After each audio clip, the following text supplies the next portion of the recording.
Greetings and welcome to Western Recaps. Today I will be going through a film called Young Guns 2. Beware, spoilers ahead. Young Guns 2 is the sequel to the 1988 American Western film Young Guns. It stars Emilio Estevez, Kiefer Sutherland, Lou Diamond Phillips, Christian Slater, and William Peterson in the role of Pat Garrett.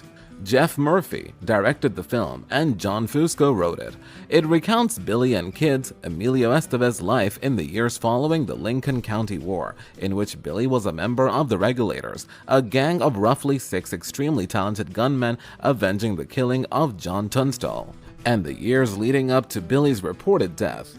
Brushy Bill Roberts, a guy who arrived in 1950 claiming to be an actual Billy the Kid, tells the story in the film. The film begins in 1950, with a lawyer meeting a bearded elder guy on the side of a southwestern highway. The older man claims to be Billy the Kid and wishes to meet with the governor of the state to be pardoned on allegations of murdering 21 persons. When the lawyer refuses, the age threatens to kill him and make it 22, implying that a pardon is not entirely warranted. Is this ancient man, in fact, the kid? The law requires proof, specifically scars. The elderly guy has scars, many of them psychological, and we see them in a flashback over the next 90 minutes.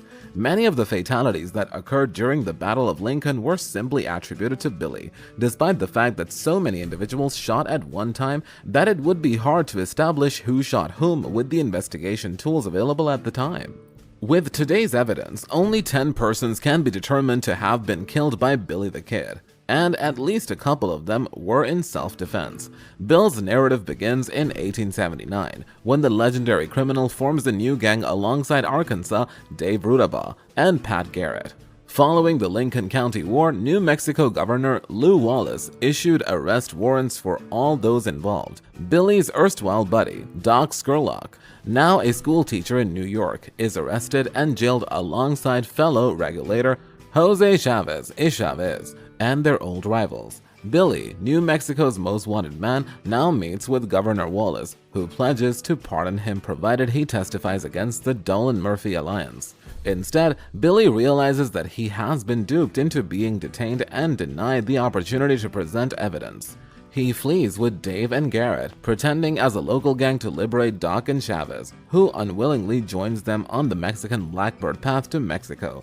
In need of additional assistance, the gang takes farmer Henry William French and adolescent Yankee Tom O'Folliard. While Garrett stays behind to operate a boarding house, Billy demands a $500 due from erstwhile buddy John Chisholm, killing 2 of the cattle baron's men in the process. Chisholm joins Wallace in his rage, and they give Garrett the position of Lincoln County Sheriff as well as $1,000 to find Bonnie. Garrett assembles a posse and hires a journalist to film their chase. Billy leaves a mocking message for Garrett, while Rudabaugh attempts to dig up an Apache burial mound, leading to a knife battle with the Mexican Indian Chavez. Billy and the group arrive at White Oaks, where they spend the night at the bordello managed by his former partner Jane Greathouse. A lynch crowd forms and Deputy Carlisle offers to let the gang go in return for Chavez's surrender, but Billy disguises the deputy as Chavez and forces him outside, where he is shot dead by the mob. Garrett follows the group to the bordello and burns it down, while Jane strips nude and rides away to shame the townspeople.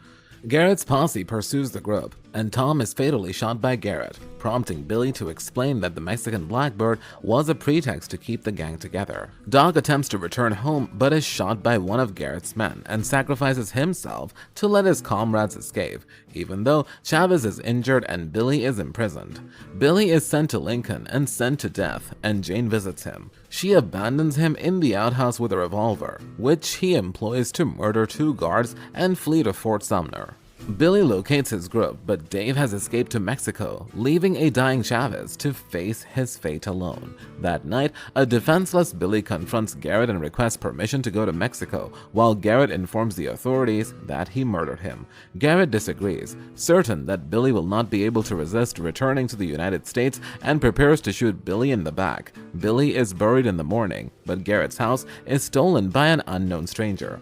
William V. Morrison, a probate investigator, initiated a contact with Brushy Bill in which Brushy Bill related tales that, if accurate, would have filled in many holes in Billy's life. He requested Morrison for assistance in obtaining the pardon offered by Governor Lew Wallace, but later rescinded. Some allege that Roberts testified before the governor of New Mexico at the time. There are also reports that the sons of Pat Garrett, Kip McKinney, and William Brady were present. When asked whether he wanted to challenge Roberts, Oscar Garrett responded he didn't want to degrade the allegation by asking questions. Brushy Bill finishes his narrative in 1950, convincing Phelan that he is Billy the Kid. A plot reveals that Dave was beheaded in Mexico to serve as a warning to other outlaws.